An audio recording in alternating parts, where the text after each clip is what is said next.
You know that feeling, right? That sort of standard advice we all hear. Go to school, get a good job, climb the ladder, save up, you'll be set. It sounds solid, like a blueprint for a secure life. Yeah, it does. It feels safe. But what if that path, well, what if it isn't the only way? Or maybe not even the best way to real financial freedom? What if it sometimes leads people into what Kiyosaki famously called the rat race? The rat race. That phrase really stuck. Totally. Oh. So today we're diving deep into Robert Kiyosaki's Rich Dad, Poor Dad, a book that really shook things up for millions. Hmm. It's not just finance theory, is it? It's very personal, almost like a parable comparing these two really different ways of thinking about money. Exactly. You've got his poor dad, his actual father, highly educated, traditional views, believed in the steady job, the security. Conventional path. Right. And then you have rich dad, his friend's father, not much formal schooling, but this incredibly sharp, unconventional grasp of how money really works. Sometimes shockingly so. And the core idea, the thing that makes it so uh, revolutionary, I guess, isn't just about earning more, is it? No, not at all. Kiyosaki really hammers home that it's less about how much you make and much more about how you think about money. It's about the financial rules you play by, the habits you build. It's a mindset thing, fundamentally. Right. So our mission today is to unpack those core lessons. We want to, challenge some of those ingrained beliefs maybe we all have about money. Hopefully offer you listening a kind of shortcut to a different type of financial literacy, maybe spark some aha moments. Definitely. Things that could genuinely make you look at your own finances differently. Okay, let's jump in. Now, the first big concept Kiyosaki hits us with is, well, it's about the basic relationship people have with money and work. He says the poor and middle class tend to work for money, trading time for a paycheck. What's the big contrast he draws with the rich? The rich, she argues, learn how to make money work for them. It sounds simple, maybe, but it's a huge mental shift. Instead of being an employee of your money, always chasing the next paycheck, Rich Dad taught him to be its employer, to put his money to work. So it's not just about getting a high salary. No, because even a high salary often means you're still just trading your hours for dollars. Rich Dad's philosophy pushes towards building systems, acquiring things that generate income without you constantly having to put in the hours. It directly challenges that idea that the paycheck is the end goal. It pushes towards, well, long-term wealth generation that sustains itself. That's a really fundamental shift in perspective, moving from employee of money to its employer. Yeah. And that idea naturally makes you think differently about the stuff you own, right? He makes this really clear distinction between assets and liabilities. Yes, absolutely. And this is where he says a lot of people get confused, often mistaking liabilities for assets. So what's his definition? It's very straightforward but easy to misunderstand. It's incredibly simple, almost deceptively so. An asset is anything that puts money into your pocket, period. A liability is anything that takes money out of your pocket. So he's talking pure cash flow. Exactly. Yeah. Not complicated accounting definitions. Cash flow. So things like investments, paying dividends, rental properties, generating rent, businesses making profit. Yeah. Even things like intellectual property earning royalties, those put money in. Assets. Okay. And liabilities. Liabilities take money out. Think credit card debt, car loans for cars that just lose value, or even, controversially, the big mortgage on your own home. The house argument. Right. You might think of your house as an asset, and it might appreciate, maybe, but month to month, it demands mortgage payments, taxes, insurance, upkeep. It takes money out of your pocket. So the rich focus on acquiring assets. While the poor and middle class, he argues, tend to accumulate liabilities, often thinking they're building wealth when they're actually just increasing their expenses. And if you connect that back, that distinction is just so critical for building wealth that lasts, isn't it? It really is. It undermines that whole your house is your biggest asset idea for many people. Because its main job isn't usually generating income day to day. Exactly. And that misunderstanding, that focus on liabilities disguised as assets, is part of what keeps people stuck in that rat race he talks about, working harder just to pay for the things that drain their resources. It really forces you to look at your own life. For you listening, think about it. What things in your life are genuinely putting money in your pocket versus taking it out? It's the powerful lens. Definitely. Okay, so those definitions can really shift your view. But it brings up another key point Kiyosaki makes. We spend, 12, 16, maybe more years in school? Right. Learning history, science, literature. Getting degrees, preparing for careers. Yeah. But what about learning about money itself? He points out a pretty big gap. What's missing from our typical education? He calls it financial literacy. Plain and simple. School teaches us how to be good employees, how to get a job, maybe excel at it.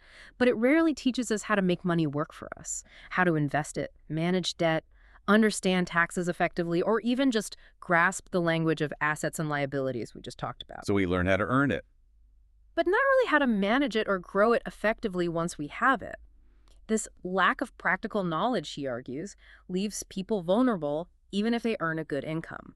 It's like being given tools but no instruction manual. Pretty much. It's about empowering yourself to actively manage your money rather than just letting it, happen to you or letting your lack of understanding control your decisions. And speaking of decisions, they aren't always logical, are they? Emotions play a huge role in our financial lives.